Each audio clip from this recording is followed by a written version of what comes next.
Hello বন্ধুরা, the village chef Manoj চ্যানেলে তোমাদের সকলকে স্বাগত জানাই। আজকে আমি তোমাদের সামনে আবার একটি নতুন ভিডিও নিয়ে এসেছি। আজকে আমি তোমাদেরকে রান্না করে দেখাবো ঘুগনি। তো এখানে আমরা হাফ কিলো মতো মটর সারা রাত ভিজিয়ে রেখেছিলাম এবং সিদ্ধ করে নিয়েছি আমরা এখানে এগুলো। আর তার সাথে রান্না দেখাবো আমি খাসি চর্বি। তো চলো রান্না করি তাহলে। এখানে রান্না করার জন্য আমি নিয়েছি পেঁয়াজ কুচি, আদা রসুন বাটা এবং এখানে ফোড়ন দেওয়ার জন্য নিয়েছি কাঁচা লঙ্কা এবং তেজপাতা। কড়াইতে তেল গরম হয়ে গেছে, এবার ফোড়নের জন্য আমরা লঙ্কা এবং তেজপাতাগুলো ভেজে নিব। এবার আমি দিয়ে দিচ্ছি 5 ফোড়ন।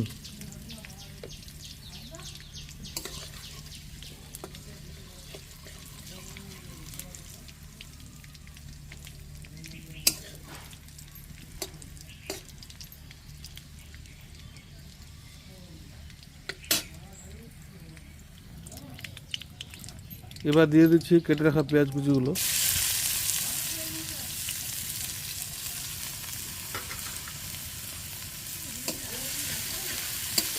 পেঁয়াজগুলো একটু ভালোভাবে ভাজবেন লাল হওয়া পর্যন্ত। পেঁয়াজগুলো হালকা হালকা লাল হয়ে গেছে, এবার দিয়ে দিব আদা বাটা এবং রসুন বাটা।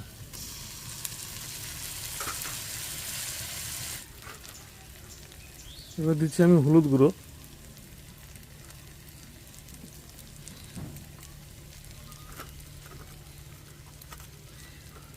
কাশ্মীরি লঙ্কার গুঁড়ো। কাশ্মীরি লঙ্কার গুঁড়ো দিলে কি হয়, কালারটা ভালো আসে কিন্তু অতটা ঝাল করে না।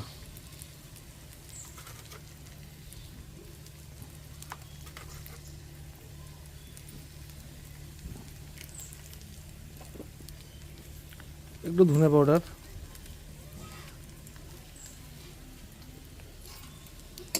দেওয়ার পর খুব ভালোভাবে মিক্স করবেন। মশলা ভাজা হয়ে গেছে এবং মশলার যে কাঁচা গন্ধটা থাকে সেটাও চলে এসেছে। তো এবার আমরা এখানে মটরগুলো দিয়ে দিব।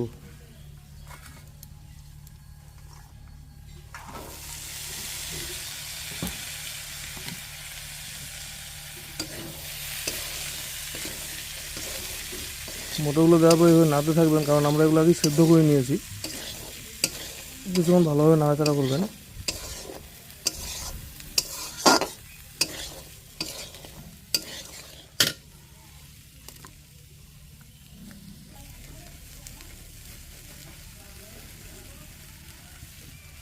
এখানে আমি মিডিয়াম সাইজের 3টি আলু রেখেছিলাম সেদ্ধ করে।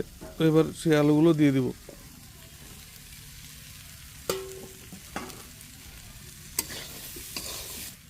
এবার আমি জল দিয়ে কিছুক্ষণ সেদ্ধ হতে দেবো, কারণ আমরা এগুলো সেদ্ধ করে নিয়েছি আগে। বেশি সেদ্ধ করতে দিতে হবে না, অল্প কিছুক্ষণের জন্য রাখলেই হবে।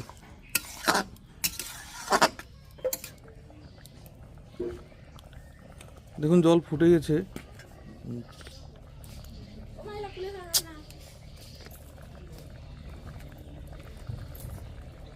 এবার আমরা খাসির চর্বিগুলো এখানে দিয়ে দেবো, দিয়ে একটু ভালোভাবে নাড়াচাড়া করব।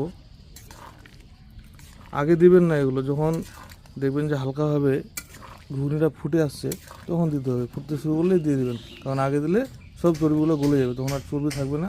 চর্বি তখন গলে তেল হয়ে যাবে। এখানে আমি হালকা অল্প পরিমাণে চিনি দিয়ে দিচ্ছি স্বাদের জন্য।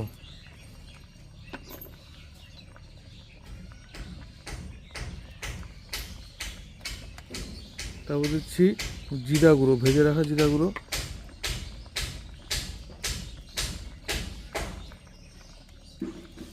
আর সব থেকে স্পেশাল গরম মশলা।